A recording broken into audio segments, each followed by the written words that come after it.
So I'm going to get started.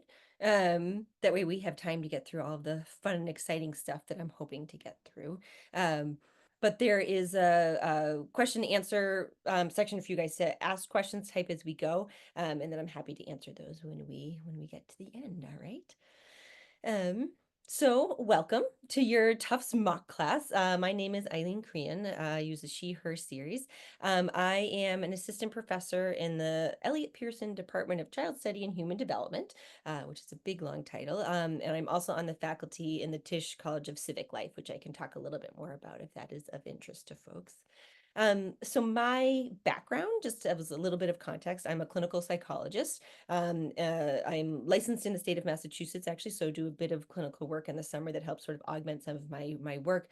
And my main area of focus is in autism and neurodivergence across the lifespan. So even though I'm in a child study department and we do some studying with children, we also spend a fair amount of time trying to understand systems and how those impact young adults and older adults, which I think has been a lot of fun. So my plan for tonight is to share a little bit about some of the research that I do and then some of the reasons why we do it, which I'm really excited to share with you. I also teach a course called Autism Across the Lifespan, and there are bits of this that are woven into that course. I just taught that this morning, so it was a good reminder that this was coming up. Yeah, so if you're interested and you end up coming to Tufts and you're like, this literal class is one I would want more of, we can do that. All right, so let me share this with you. Great. All right, so for those of you who've not been here physically, this elephant statue is one of my favorite things on campus. I also have a 3-year-old. She loves the elephant on campus. And then this little logo down here on the left is our lab logo. It was studying autism and neurodiversity across the lifespan, as I already mentioned. All right. So I'm going to show you a graph first to start, just to set a little bit of the larger picture of what we're dealing with and what we study here, right? So if you'll look, right, this is the rate of autism diagnoses from 2002 through 2010, okay? And the trend is going up, right? Even if you are not into numbers or math, like these numbers are increasing, right?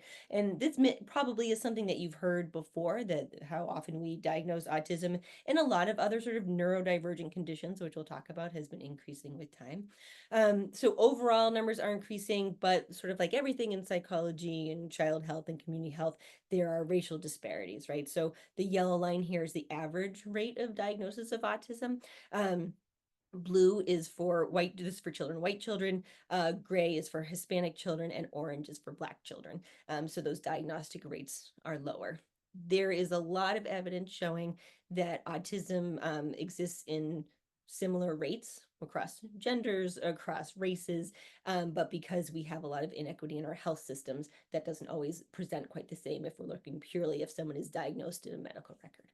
Okay. Um, so if we were in person, we would sort of discuss this a little bit out loud, but on the Zoom format, I want you to think to yourself a little bit, right? What have you heard about the cause of increases in autism diagnoses, right? And so you can think a little bit about things that have been true, right? Or myths that you might have heard, right? So I'll give you a couple seconds to think, like, what have you heard, if anything, why autism diagnoses are increasing? And I won't sing a Jeopardy theme song, but you can imagine one to yourself. Okay. And people usually have a pretty large range of responses to this, right? So, one is that we're better at diagnosing autism, we're better screening for autism. So before we were looking for folks who maybe also had an intellectual disability or had a lot of really significant um, uh, like repetitive behaviors and things like that. And so we were diagnosing some people, but not everyone who qualified for diagnosis. And so we've gotten better at that, right? There's also been some changes in recent years with how we define the diagnosis of autism. And then a couple myths that sometimes come up. One is that it's just a thing that everyone wants to be part of a group, right? That's been a big common one to hear, like, oh, people identify as autistic and that's like a choice people are making, which is one that's sort of like something that's happening on TikTok, which is a myth. And then an old one, and hopefully been fairly debunked at this point, but that vaccines have caused autism, and so that has caused an increase in diagnoses, which is another myth. But there's lots of interest in sort of the rate of diagnosing autism that oftentimes pops up in popular culture. Um, so to get at the point I was just mentioning, this is about the same time frame as that first graph I showed, where we're looking at the diagnostic rates of autism versus intellectual disability, right? So intellectual disability being defined as having an IQ that's sort of in the lower percentile of the general population. And autism is a separate diagnosis that's related to behaviors, social communication, and repetitive behavior interests. And we'll talk about that in a second, so we're all sort of on the same page. So you'll notice, again, as you were college-bound students, right, the gray lines are going up, rates of autism, and the rates of intellectual disability are going down. So there are a couple ways we can interpret this graph, but the way that I come at it is that this really reflects that we're getting better at diagnosing autism, because before people being practitioners and clinicians would sort of misclassify people. So the rate of intellectual disability stays roughly the same. And so we're more carefully diagnosing people, which is great because that connects people with better supports, with better sense of community, with a descriptor that might sort of better fit their experience. So there have been improvements, right? Currently, the thought is that the rate of autism is about 1 in 30, which is much higher than it was when many folks, even on this call, when you were growing up, and then certainly when many people who are practicing medicine or psychology when we were going through school, it was a lot lower. Okay. So that's autism specific. I do want to briefly mention neurodivergence and neurodiversity because that is a big part of this picture. So neurodiversity is this idea that we all have brains that work differently in sort of cool and wonderful ways. And that as opposed to saying, using all these sort of diagnostic labels, neurodiversity can be a way to describe how there are different perspectives, and that's not necessarily right or wrong. It's just different, right? And we need to have systems where all sort of neurotypes or people with different neurodivergences can sort of exist. Um, if you're looking at types of diagnoses, this can include and oftentimes does autism, ADHD, Tourette's, sometimes OCD. There's some debate about that. And there are a couple other conditions. There's not a formal diagnosis related with neurodiversity because that's not really the point of the term. But something that I think is really helpful and interesting to know is that we've done some surveys of Tufts students, and at least 1 in 10 Tufts students identify as neurodivergent, right? So this is something also that is a big issue on college campuses, that we have these university spaces that are not designed for neurodivergent students, and how can we improve that, right? And so we certainly do, like we in my lab do a lot of research with folks who are not at Tufts, but we do have an arm of our work that's really focused on improving our specific college campus for neurodivergent students, which includes training faculty, working with student groups, and collaborating with our neurodiversity house and our Tufts Diverse Minds group, which is a neurodiversity advocacy group on campus. Okay. So let's define autism, and then we'll talk a little bit about the systems that you were promised in the title of this talk, but just to make sure we're all roughly on the same page. So clinically and literally in the diagnostic manual, autism is defined as in 2 categories. One is in social communication, and one is in restricted repetitive interests, okay? So autism generally is diagnosed around age 3. That's when we do some of our earliest screenings. In my work, working with teens and adults, we also see another bump of people getting a first-time diagnosis as they enter puberty. And then once again, as people head to college campuses, and particularly in my work, I see a lot of folks whose children were just diagnosed, and they're listening to the feedback session. They're like, oh my gosh, that really, like, I really resonate with that description. And then they go to get themselves assessed. So I actually work with a lot of first-time parents who are in their 30s and 40s and getting diagnosed. The reason for the other bump in adolescence is oftentimes because the social demands change a lot, right? I'm talking to a group of people who are living the high school experience, so I probably don't need to tell you that. But oftentimes, especially if kids have really high IQs, even if their sort of natural social communication skills are different than some of their peers, are able to sort of like figure out what's been going on. And then in adolescence, no one can figure out social dynamics in adolescence, right? And so that's when we start seeing some differences, and sometimes kids reporting like feelings or behaviors that are really, setting them apart from some of their peers. Okay. Um, the other important thing to know about autism is that it is often thought of as a childhood diagnosis, but it is not. It's a lifelong condition. And so many of our resources, many of our research dollars stop around age 18, which is a really disservice serving anyone who's sort of beyond the age of 18. Okay. Um, so for social communication, what does that mean? So that means something along the lines of ways that people communicate verbally or non-verbally, ways that people might interpret language literally, and then things like, for nonverbal communication, like facial expressions, body language, eye contact, things like that. Okay, so those are the types of behaviors that we're looking at when we make a diagnosis of autism. Um, and then for restricted and repetitive interests, we're looking at either interest in particular topics, so maybe like a specialty area of knowledge, or we're looking at repetitive behaviors, so it could be like rocking or spinning, sensory interests, things like that. Yeah. What's really important to know about how we diagnose autism is that this is set up very much as differences from people who are non-autistic, right? And so the expectation that you be making eye contact a certain amount of time is very culturally bound, and very much related to, what we've defined as correct and incorrect social behavior, which can be sort of problematic, which is something that we're going to talk about in this presentation.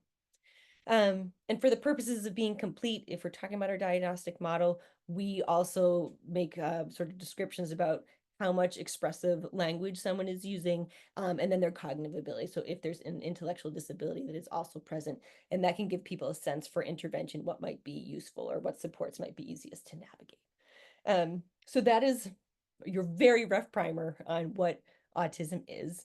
I'm going to show you, I would say, a more favorite visual I have. So a huge central pillar of our work is that we work closely with self-advocates. We have a group of about 30 students in my research lab, most who identify as neurodivergent in some way. And then also we work on each of our studies with a community advisory board that's comprised of autistic and or neurodivergent individuals, depending on the needs of the study. And this has been a better way that we've thought of describing autism. And also Donna Williams, who developed this model, is autistic herself. So that adds some more support to it. But really that autism can be, but might not be, differences from neurotypical expectations across any of these circles, right? So I'm not going to go into detail about all of these, but a couple big ones in my space, especially as a psychologist: mental health, right? So anxiety or depression can be a really big concern in this community. Info processing. So some folks process information really, really quickly, and some process it much, much more slowly. And then things like motor planning, right? So sometimes people have lower muscle tone, especially when they're little. And so that might impact, how they're able to move through the day or which tasks they're able to complete independently. So yeah, if you're doing a really thorough assessment, trying to understand autism, you really would be looking at all of these different pieces. Okay. So, not to keep going back to the same topic, but this idea of neurodiversity is that it's actually really cool that brains work all of these different ways, because that, not to be dramatic, but that is the way that society has progressed, right? So if you think about if everyone was only good at designing buildings and no one was good at building them, we wouldn't get very far, right? And in the way we have thought about diagnosing autism, it is very much like, oh, this is what's normal, and this is what's typical, but who's made those decisions, right? That's sort of an equity issue that we're still grappling with, okay? So if you leave with nothing else from this talk, a sense of what neurodiversity is and why it's important is hopefully one thing that you leave with, okay?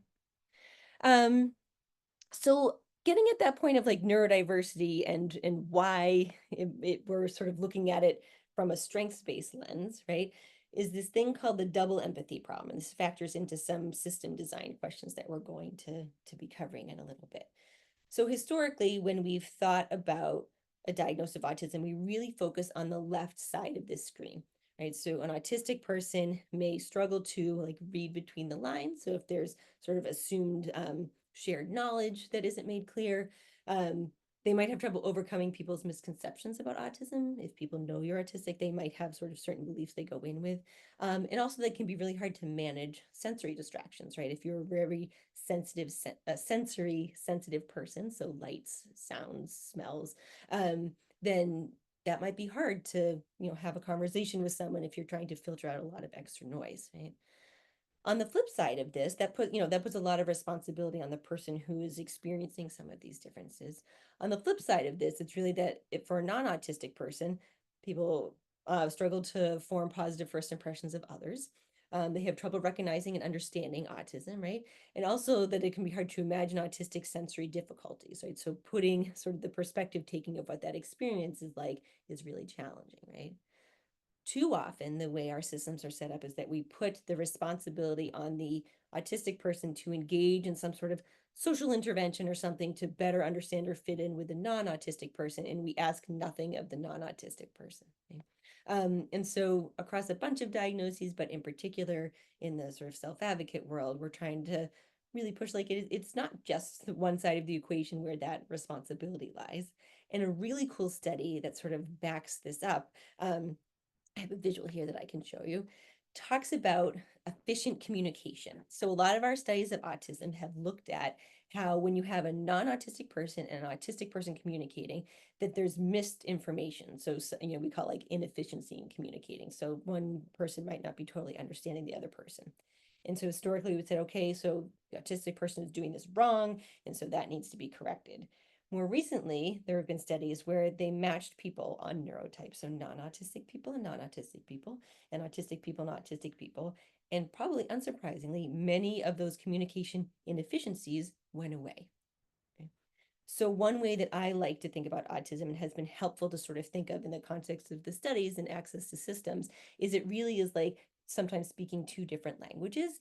Doesn't mean either language is wrong. It's just that if you don't speak the same language and there's no one there to sort of translate that, that's going to make it hard to have a conversation, right? It doesn't make one language better or worse than the other. And especially with rising rates and sort of awareness of autism and neurodiversity, I think this is really important as teachers, therapists, medical professionals for this information sort of get out there a little bit more. Okay. All right, so let's talk a little bit about systems. Okay. So I'm going to have you think again to yourself. So what are some systems that are not designed with autistic people in mind? So you've, 30 seconds ago learned all about the diagnosis of autism. So this is sort of a fast speed through thinking about autism and systems. But think about social communication, repetitive movements, specialized interests. What are some systems that would not be really conducive to autistic people who might present with this profile, right? And I'll give you a second to think about that. I'll be quiet for a second.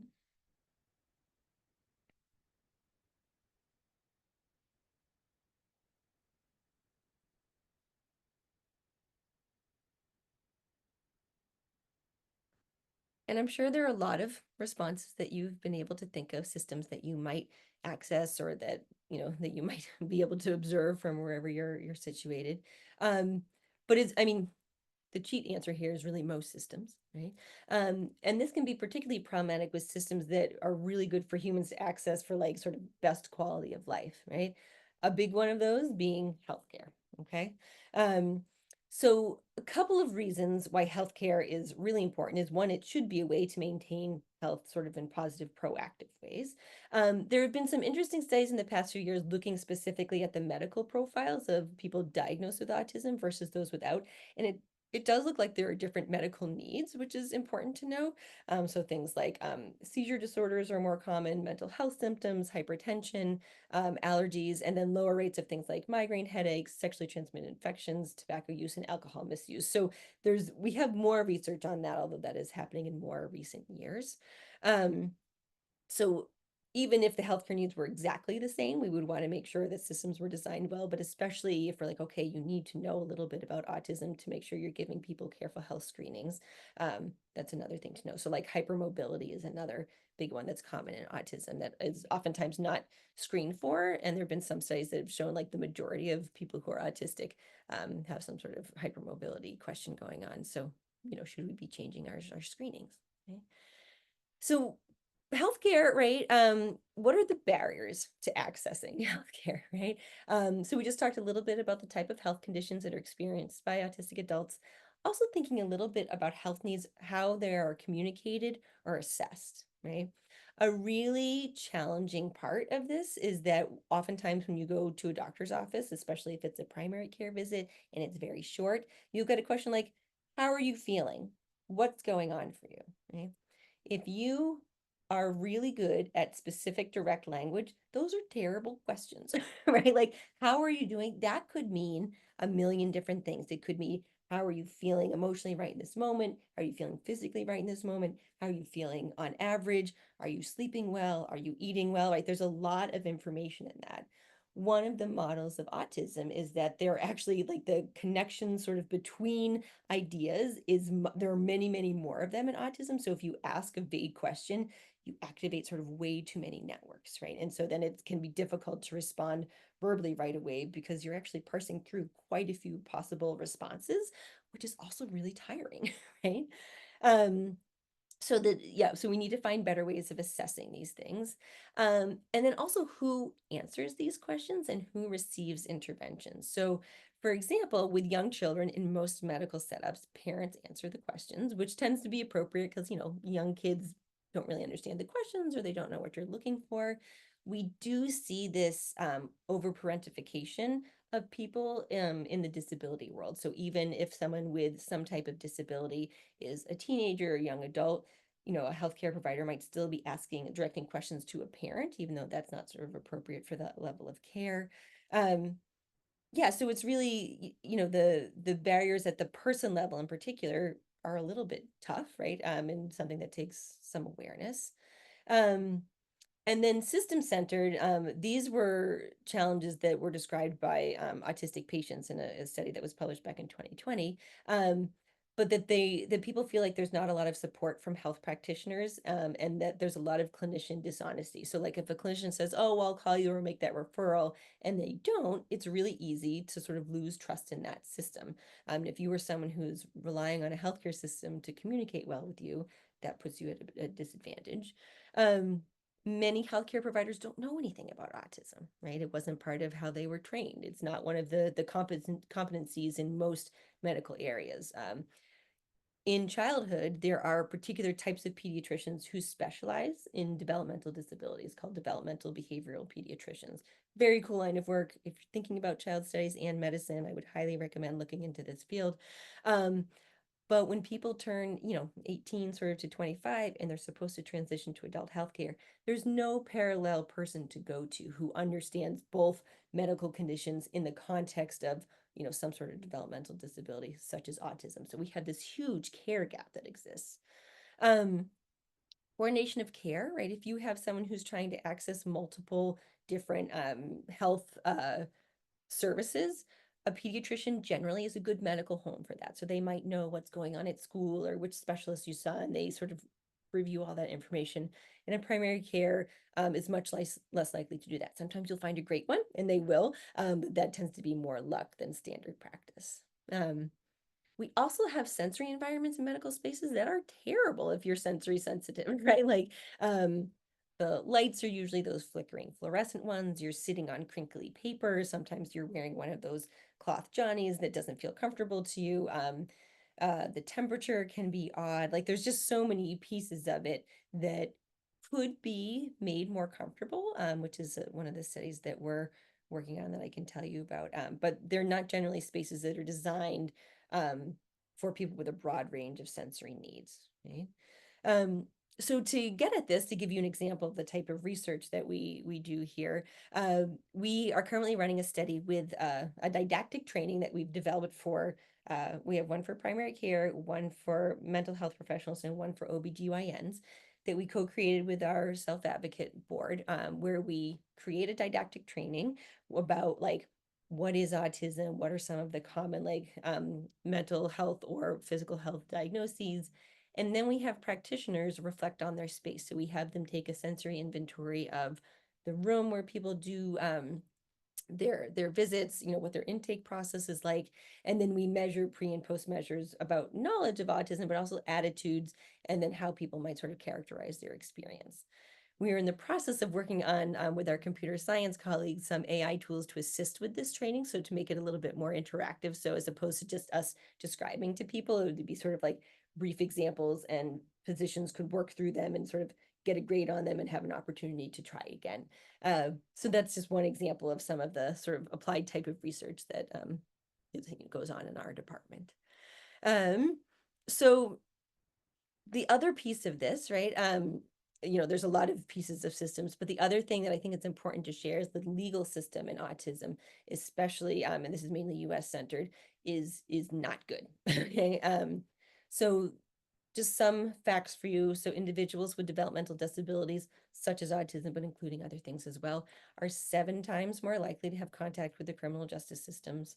About a third of youth in state juvenile justice systems have disabilities, right? So there's what we call an overrepresentation, right? So these kids are ending up in the system, how or why is this, is this a true representation of what's happening? It probably seems unlikely.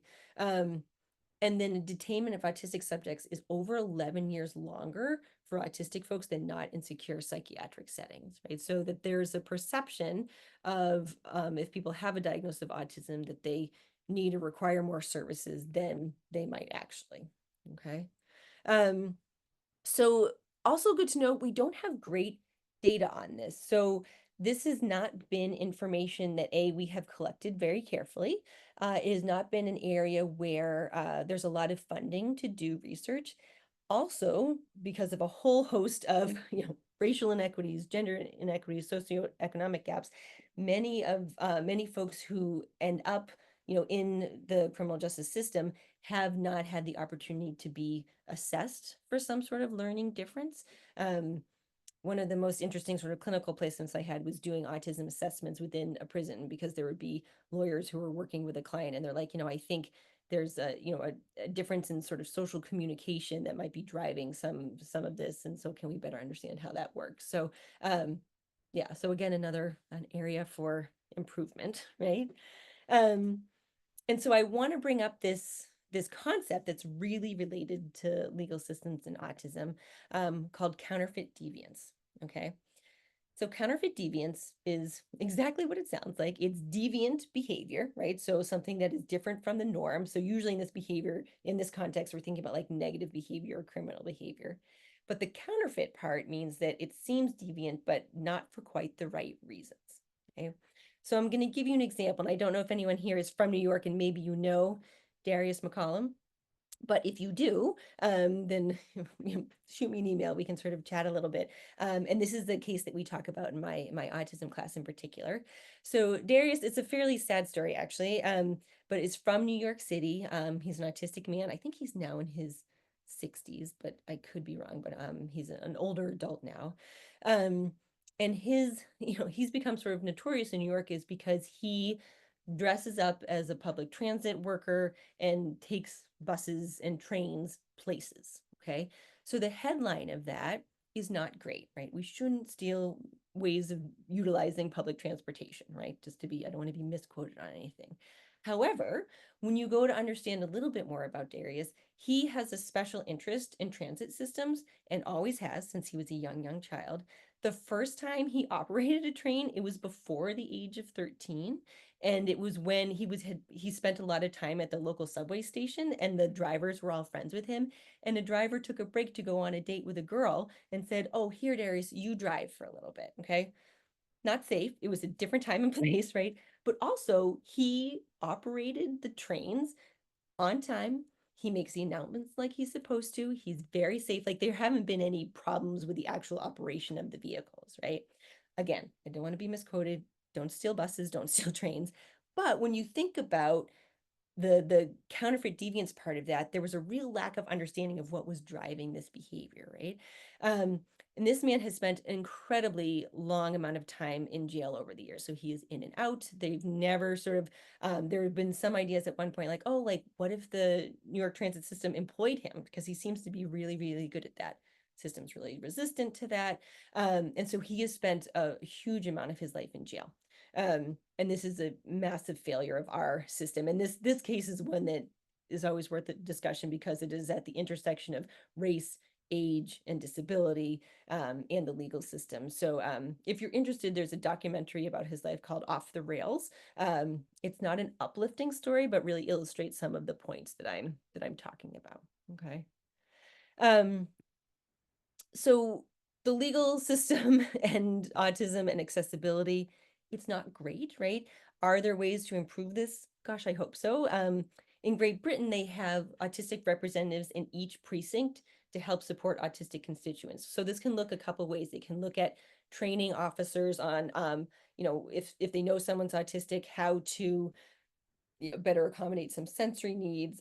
It goes into, especially like before I moved here, I worked in Chicago, and on the south side of Chicago in particular, there's a really big issue with some of the young men that I worked with who were Black or brown and interactions with the police, right? And so trying to figure out how to build systems where there was an understanding of what autism is. So if someone is engaging in a repetitive behavior like rocking, or maybe if they're talking to themselves as they're moving along, that's not a crime, right? And then yeah, and just increasing, I think, our understanding of autism generally.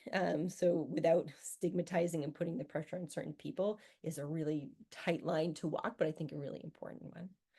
um I want to actually suggest a couple of organizations to check out if you're interested in this, because this is just a brief talk and this topic is massive, right? And we really emphasize getting information from self-advocates in this area. So some big ones that I like to mention: the Autism Self-Advocacy Network, or ASAN. The National Autistic Society is the Autism Society in England, and they have a lot of policies, especially that were co-written with autistic people over there. The Asperger Autism Network, that's actually based out of Watertown, which is only about like 40 minutes from Tufts campus. During COVID, they took much of their programming virtual. So there are groups and resources and things like that. They just rebranded themselves. It's the same acronym. It's still AANE, but now it's the Autism and Neurodiversity, and I know what the E is, Neurodiversity something, but it's a really good organization, very collaborative work. The Simons Foundation does a good job of doing high quality research with autistic people. And then here specifically at Tufts, we have the Tufts Diverse Mind group. And that's their Instagram handle, Tufts at Diverse Mind. So if you're interested in learning a little bit about, their events, those announcements are on there. So research at Tufts, I wanted to give you an example of some things that we were doing in case you're thinking about research when you get here. In our department and in many departments, we encourage you to do some sort of research or applied experience. If you major in child studies, it's a required part of the degree requirements. And so many of us have undergraduates and graduate students working on projects at various levels. So for us, we have a few eye tracking studies where we're looking at social perception across diagnostic labels. So for autism, for ADHD. We also have this over in the corner, you'll see Project KISS. This is an eye tracking study with adults, so half who are diagnosed with autism and half who are not. And we're looking at how people show interest in dating people, right? So how do you look at dating apps? How do you respond to a text from someone who might like you? We have people answer questions about that to try and improve resources around sexuality and autism. The healthcare study I mentioned, the other one that we're sort of almost done with at the moment, but our IEP project. So IEPs are individualized education programs where it's a special education plan for folks who are receiving services through the school. We're looking specifically at folks who have a diagnosis of autism under the age of 22 in the state of Massachusetts. We collect their IEPs. We're looking at parent ratings of their satisfaction with the IEPs, and we're looking across multiple languages and looking at whether or not people are happy with their IEPs across the different domains, and what sort of factors of those families are impacting satisfaction, like race, gender, SES, language spoken at home. That has been a lot of fun. That's a very collaborative project, both from the design, and then we have our self-advocate and parent advisory council that we meet with a few times a year, sort of help with that. So that's ongoing. And yeah, we're getting towards the end of that. If you know anyone in Massachusetts who speaks Spanish, Portuguese, or Cantonese and wants to participate in an IEP project, please let me know. We also have a number of student-led projects. So students will do a thesis in our project, in our lab, using some of these resources that already exist. Sometimes we'll develop sort of shorter, smaller studies or literature reviews for people's individual work. And then we do a lot of community engagement. So either through our advisory boards, which are paid opportunities for people who are self-advocates to get involved in sort of shaping the research, but also like we have a nearby event that's called CommerCon, which is a sensory-friendly Comic-Con. So we like speak at that. There's the Flutie 5K, which is a community fundraising event for a local autism, neurodiversity affirming autism program near here. We're raising money for that. So we do a lot of outreach just to try and make those connections across the community and the research world, because it's we need more resources in the autism space, and there aren't many there. We have an Instagram and a Facebook account where we try to share resources. It tends to be more active during the school year because we share a lot of information with our peers on campus. And then I left the website here for our lab, where we talk a little bit more about both studies that we have going on, folks who are in the lab, and then we have a whole resources page, which also includes an autism resources map, which is autism sort of approved service providers in the area that we continue to grow and develop as people give us feedback. Okay. So I'll end with this slide. So enjoy your exploration of Tufts. Hopefully see you next year, right? And I left my email address in case people have questions. So I'm going to stop sharing my screen. I do see we have a couple of questions in the Q&A box, and I'm happy to answer those, or feel free to put more in the question box as we move forward. So let me read these. I can sort of start from the top. So are there studies on autism diagnostic criteria in different countries based on cultural norms? So sort of yes, sort of no. So many of our main what would be called in the research literature gold standard measures were developed in the US by white US autism researchers. And so there has been work on adapting those to individual norms. Many of them start from this framework of the system that was developed in the US and in English. But yeah, there have been like different norms set up for that, importantly, but there's a lot of work to be done. Okay. And then someone has a question. I have Asperger's. Why is that term no longer used as frequently? Good question. So our diagnostic manual changed labels about 10 years ago now. So now in the official manual, Asperger's is not in there. So everything was resorted under this umbrella of autism spectrum disorder. This created a lot of friction in the field. And mainly by field, I guess I mean for people who were diagnosed, because some folks felt that the diagnosis of autism was different qualitatively than a diagnosis of Asperger's, which is usually means that someone meets criteria for autism and has a pretty high IQ, right? So now we define those things differently in our descriptors. And when I showed the circles and the two lines, so we say like whether or not people have sort of a cognitive impairment at the same time. So the information clinically is still there, but that diagnostic label has changed. So like if I'm looking at medical reports and I have an older patient who was diagnosed, let's say when they were younger, it might still say Asperger's in there, but technically, officially in our new sort of coding system, that would be called autism spectrum disorder. But some people have really held on to that as like an identity label. So that's, I usually defer to what people say they're using in front of me. Okay. Let's see. So in the context of Ethiopia, where cultural perceptions and systematic barriers often marginalize individuals with autism and other neurodiverse conditions, how can we effectively advocate for a more inclusive understanding of neurodiversity within educational and social systems? Yeah. So that's a big, important question. I would say effectively to do it, we should at least do it at all, would be my start. I think if I could make up the rules, I would say that when we're talking about competencies for educators, for medical providers, for therapists. There should be something in there about that, right? Something that impacts at least 1 in 30 people. If you're working with large populations of children, adults, I think you should be aware of what that is. So I think in the long term, that's where I'd like to see that head. But it's also a lot of people like talking about what autism and neurodiversity is, right? There are very old images of what autism is and isn't. And many people who have those visuals are the folks that are sort of in power at the moment, right? It's a sort of cohort effect.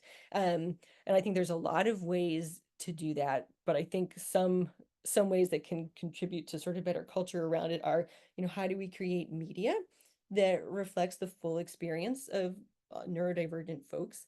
I think if there are safe ways for people to disclose, right? I think I had a really interesting experience.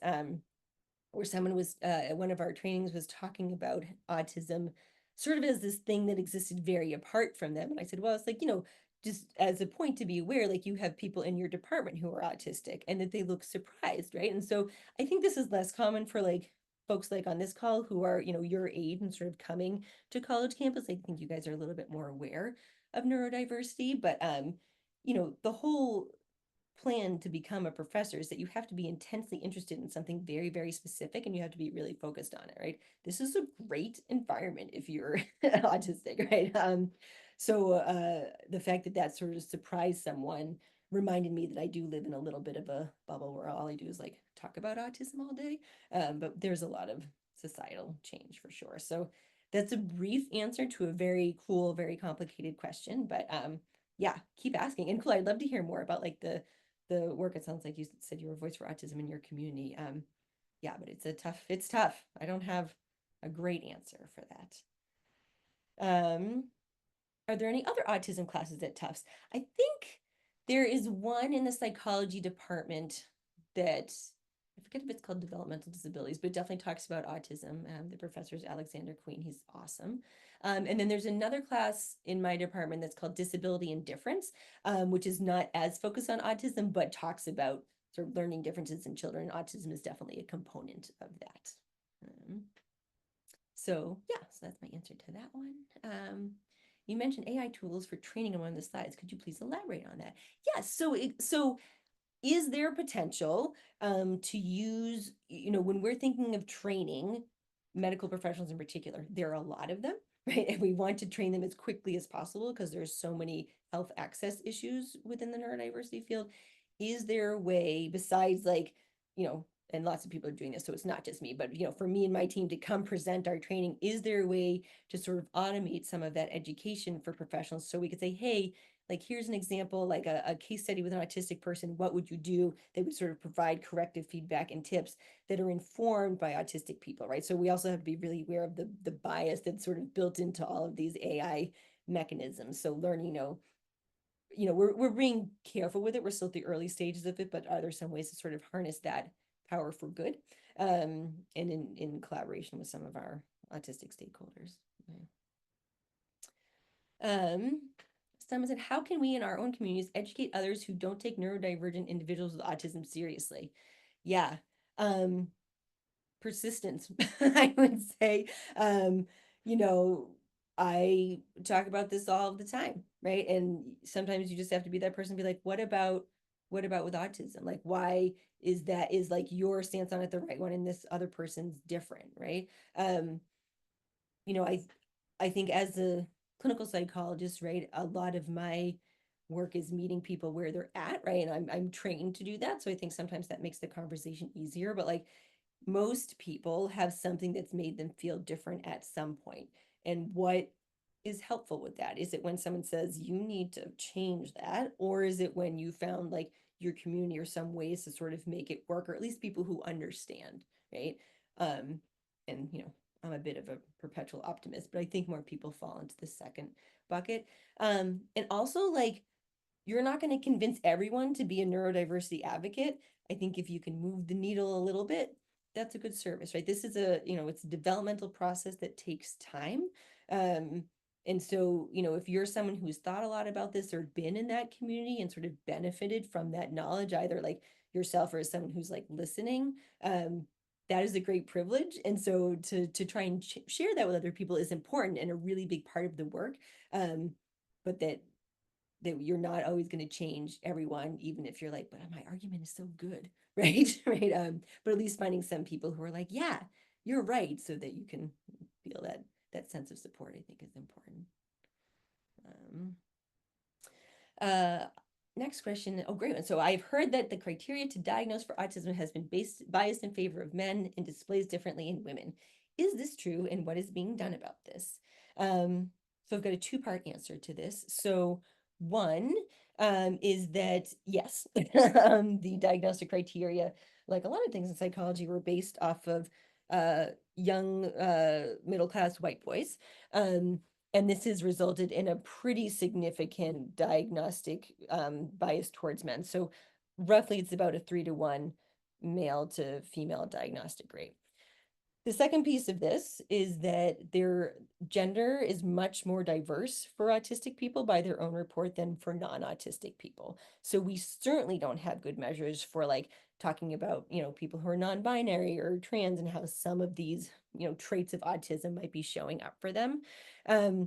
This relates to a lot how we perceive and uphold behavioral norms based on sex and gender, right? So for example, if you have like a little boy who's really withdrawn in class, right? So maybe not that socially engaged, and you're expecting the little boy to be sort of up and running around and, being with peers, he's going to be more likely to be screened for autism than a girl who's sort of sitting quietly, because that's more of the behavioral expectation. Again, I'm not saying that's correct, but that tends to be the bias that we have. So there's a lot of good work going on in this area. Like the gender difference is fascinating. There are also differences, relative to race and to age, how we ask these questions. But yeah, there's some research being done on that. It is not caught up, I would say, but it's definitely an area in the field. Um, how do you think that college campuses and communities can benefit for some of the research that's being done? And can you think of any recent research that you're excited about or fascinated to see the results from? Oh, yeah. So I think that there's this really interesting phenomenon where universities such as Tufts, right, that there's not great awareness of neurodiversity and autism. Autistic students and neurodivergent students are I think the only student population that is predicted to increase in the coming decades, right? So this is something that I'm really passionate about telling college campuses, like, you need to look at your systems and make sure that everyone can use them, right? You need to make sure that if people want academic accommodations with an autism diagnosis, that you make that process navigable, right? Because oftentimes it's not. So I think all college campuses could benefit. I think sometimes thinking about neurodivergence as an identity group as opposed to a disability can be helpful for many campuses, because there's a lot of barriers to getting diagnosed. So there's many, many college students who, you know, believe that they are neurodivergent and move through their life in that way and have not been able to access diagnostic services. And should they still be able to access those spaces? Probably. Um, and any recent research that you're excited about or fascinated to see the results from? Yeah, I would say all things. That's a tough question. A really big part of my work focuses on sex ed, and so I'm always interested in how we develop sex ed curricula that is relevant, right? Like some of the sex ed curricula still talk about like how to leave a voicemail for your crush, and it's 2024. The tip is don't. They won't like that, right? Yeah, so that's one thing. Yeah, so I would say I'll leave it at that's a broad area that I'm super interested in. Can you please tell me a bit more of the Fieldwork Abroad program? I unfortunately cannot. I don't know anything about that program, but I'm sure that Ellie, who knows a little bit about that, or if not, we could connect you with someone who does. So I'm sorry that's not more helpful. Are there any studies at the Queen Lab specifically focused on women of color? Yes. So we are almost done collecting data on a question about identity for cisgender autistic women, where we're looking specifically at, what were your experiences of being diagnosed? Like, do you feel this is a group that you identify with, and sort of looking at other elements of identity? So I would love to tell you that the results have changed how we screen for women and girls with autism.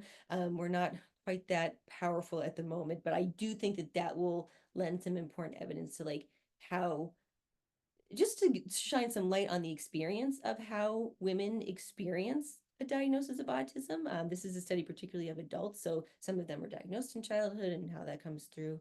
Um, but yeah, but that is one way that we're sort of looking at um, yeah, like what that process is. We're also doing, and this is a study that's focused on people who assess for autism, but we are asking people who do adult autism assessments how they do it, what measures they use, and there's a lot of really specific questions about, okay, what factors related to race, what factors related to gender. So we're trying to get a sense of what, um, how clinicians adapt or don't, and so that could be positive or negative, like bias or not, depending on the profile of the person in front of them. So we just started that. We're only 2 participants in, and we're hoping to get like 100. But we're hoping that that will generate recommendations for clinicians for how to sort of better approach screening for all sorts of different demographics of people, but gender is definitely one of the big explorations there. Question. Um, do you think that autism and ADHD exist on a spectrum? I notice a lot of similarities between severe ADHD and high functioning autism. So if they exist on the same spectrum, I would assume is the question. Um, I don't, in my head, they're not on the same spectrum, but they're very interwoven. I think in my head, it's sort of like a sound mixing board where there's like all little dials. The co-diagnosis of autism and ADHD is like quite high, even though our diagnostic model did not allow for it in the last version. So the research on it is a little bit touch and go. Um, but yes, I think if you're doing a comprehensive assessment for autism, you should also ask about ADHD because the prevalence rates can be so high, as well as anxiety and depression. But yeah, but there's a real need for more understanding of how some of the, especially like social cognition and social perceptual pieces, what's the same and what's different with ADHD and autism, because the misdiagnosis between those also causes challenges for people, right? Yes, so I would say I don't think of them on the same spectrum. I think of them both as their own individual spectrums, but I think they sort of crisscross for sure. But people will have different frameworks for that. So that's just, where how I think about it. Um, Could you please talk a little bit more about the eye tracking work that you do?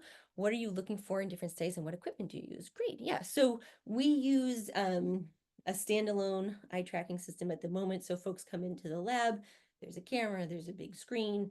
And depending on the study, they look at different things. So with our adults right now, we have a grant through the National Institutes for Mental Health where we're looking at how people notice social information and how they make decisions about dating or friendships based on that information. So that is a measure development grant. So they come in for 3 visits. We're looking at the stability of the measure. We're looking at whether or not answers correspond with different clinical profiles. We do a full assessment at the beginning of that. So we have a really sort of deep understanding of people's clinical presentation.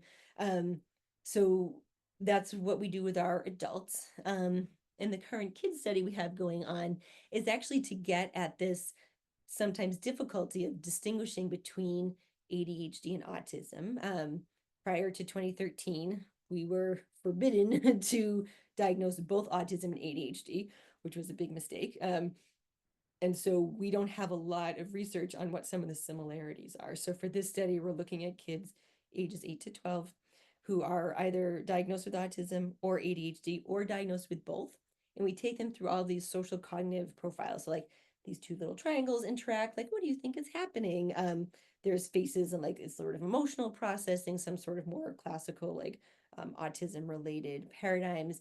And then we're going to, at the end, sort of sort them by clinical classification, say, hey, are there any patterns? So, are there things that we could be looking for in terms of screening using more objective measures, because ADHD and autism are both diagnosed using behavioral report at the moment. So we're asking parents, we're asking kids, we're asking teachers, which is good, but also carries a high risk of bias. So we're trying to think of how we can use some of these measures more objectively, like an eye tracking paradigm, because we can't really exert that much control over what we look at. It's a lot of natural reactions.